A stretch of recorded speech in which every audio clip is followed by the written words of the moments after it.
बांग्लादेश चीन से हाथ मिलाकर अभी तक अपने आप को सबसे बड़ा बुद्धिमान समझ रहा है, लेकिन अब भारत ने बड़ा कदम उठाते हुए इनका इकोनॉमिक रास्ता बंद कर दिया। तो अब वही बांग्लादेश अपने आप को सबसे बड़ा बेवकूफ समझ रहा है। जी हां, आपने ये कहावत तो सुनी होगी कि जब गीदड़ की मौत आती है तो वो शहर की ओर भागता है, और वही सेम हाल अब बांग्लादेश का देखने को मिल रहा है, क्योंकि चीन के साथ हाथ मिलाकर वो अपनी मुसीबत का रास्ता खुद बन रहा है। दरअसल अगर आप बांग्लादेश के मैप को देखें तो साफ देखा जा सकता है कि बांग्लादेश 3 तरफ से भारत की सीमाओं से घिरा हुआ है, और आमतौर पर इस तरीके के जो देश होते हैं वो अपने करीबी देश के साथ अच्छा रिलेशनशिप बनाकर रखते हैं ताकि उनको मदद मिलती रहे। फिलहाल जब बांग्लादेश ने भारत से पंगा ले लिया है तो भारत भी उनको मजा चखाकर अपना बदला लेने की कोई कसर नहीं छोड़ रहा, और अब स्पेशली बांग्लादेश के खिलाफ जाते हुए भारत ने कॉटन इंपोर्ट ड्यूटी में 5 महीने के लिए कुछ ऐसा बड़ा बदलाव किया है जिसने बांग्लादेश की नींद उड़ा दिया है। और बात इतने तक ही सीमित नहीं है। एक तरफ बांग्लादेश का इकोनॉमिक रास्ता बंद किया जा रहा है, तो वहीं दूसरी तरफ रात के अंधेरे में घुसे बांग्लादेशियों को दिन दहाड़े भारत की तरफ से लात मारकर भगाया जा रहा है। तो चलिए भारत और बांग्लादेश से जुड़ी पूरी डेवलपमेंट को समझते हैं, लेकिन आगे बढ़ने से पहले वीडियो को लाइक और चैनल को सब्सक्राइब जरूर कर लीजिए। दरअसल पिछले 2 सालों में बांग्लादेश के तेवर जिस तरीके से बदले हैं, उसने भारत को इस बात का एहसास पूरी तरीके से करा दिया है कि बांग्लादेश भले ही भारत का पड़ोसी देश है, लेकिन बांग्लादेश का थोड़ा सा भी लगाव अब भारत के साथ नहीं रह गया है। और बांग्लादेश की जो कुत्ते वाली पूंछ है, उसमें अब चाहे जितना तेल क्यों ना लगाया जाए, वो पूंछ अब सीधी नहीं होने वाली है। हालांकि भारत बांग्लादेश की दुम काफी पहले ही सीधी कर देता, लेकिन पिछले 15 सालों में ममता जी ने पश्चिम बंगाल में बांग्लादेश के खिलाफ कोई कड़ा कदम उठाया ही नहीं, बल्कि बांग्लादेश के लिए ऐसी ढील देती रहीं कि वहां के अवैध घुसपैठिए भारत में आकर न सिर्फ स्मगलिंग करते रहे, बल्कि भारत की इकोनॉमिक ग्रोथ के लिए एक नई दीवार बनते रहे। क्योंकि भारत के जिस भी कोने से बांग्लादेश का फायदा हो सकता, बांग्लादेश ने उस फायदे को जमकर उठाया, और भारत अब तक पड़ोसी होने के नाते बांग्लादेश के खिलाफ उतना कड़ा रवैया नहीं रख पा रहा था।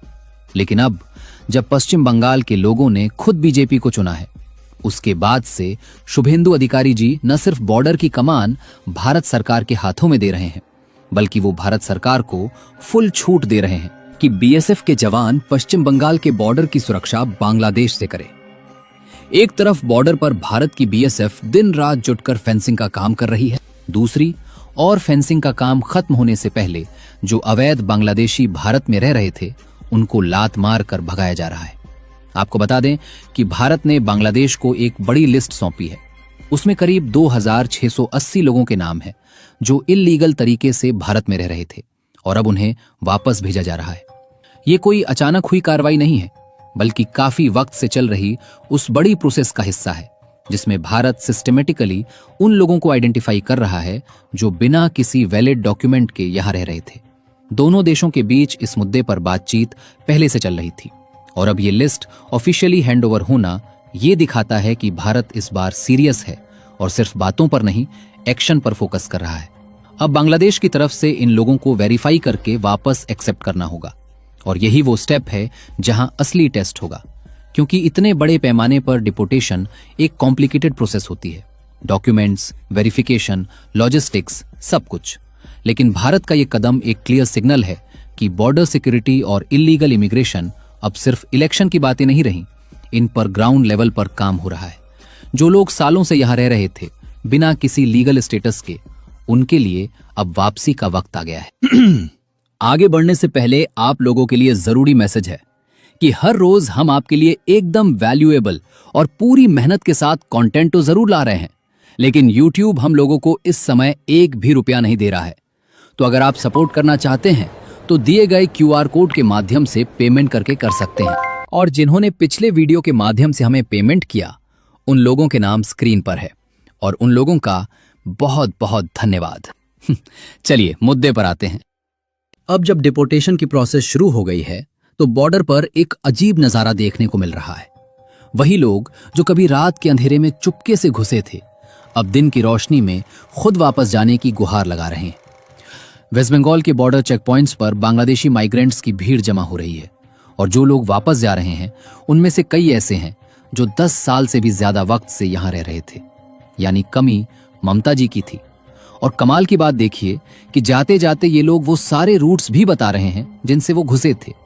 मिडलमैन का नेटवर्क, फेक डॉक्यूमेंट्स का जुगाड़, आधार कार्ड, राशन कार्ड और वोटर कार्ड तक बनवा लिए थे इन लोगों ने। मतलब सिस्टम में इतनी गहरी घुसपैठ थी कि पकड़ना आसान नहीं था। लेकिन अब जब प्रेशर बढ़ा तो खुद ही सब सामने आने लगा।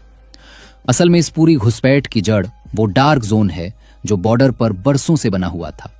भारत और बांग्लादेश के बीच करीब 4000 किलोमीटर की बॉर्डर है, जिसमें से वेस्ट बंगाल में लगभग 2200 किलोमीटर पड़ती है।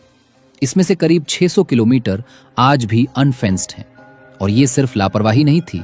जो जमीन फेंसिंग के लिए चाहिए थी वो पॉलिटिकल कारणों से और पिछली सरकार की अपीजमेंट पॉलिटिक्स की वजह से बीएसएफ को नहीं दी गई। मुर्शिदाबाद, नॉर्थ 24 परगनाज और मालदा जैसे जिले सालों से इस इल्लीगल सेटलमेंट के केंद्र बने रहे और यही वो इलाके हैं जहां से घुसपैठ सबसे ज्यादा हुई।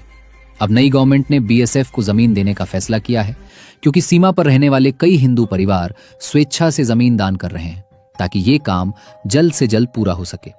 और इमिग्रेशन एंड फॉरेनर्स एक्ट 2025 के तहत आइडेंटिफाई, डिटेन और डिपोर्ट की प्रोसेस शुरू हो गई है। बॉर्डर की वो पूरी कहानी तो आपने समझ ली।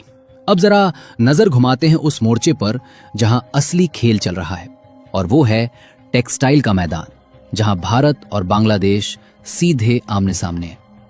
भारत 30 अक्टूबर 2026 तक यानी पूरे 5 महीने के लिए कॉटन इंपोर्ट पर लगने वाली सारी कस्टम्स ड्यूटी हटा दी गई है। ये वही 11% ड्यूटी है जो पहले रॉ कॉटन के इंपोर्ट पर लगती थी और जिसकी वजह से भारतीय मैन्युफैक्चरर्स का कॉस्ट बढ़ जाता था।